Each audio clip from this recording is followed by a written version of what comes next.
related. If you're right, yeah. So I have to do something with it, with this fear here to not manifest it.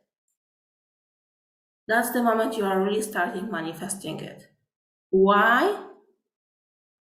Because you are starting, yeah, that's true. That's a real deal here. And I have to change it, I have to undo it. But you are not undoing it. You are just making it stronger and stronger. And because it's something unloving, it's because, yeah, some kind of crap that you don't want to experience, then you don't have doubts. You don't have like self sabotage or I don't deserve it. How can something so great happen to me? And whatever that you do to yourself when we talk about your desires. It's not your desire.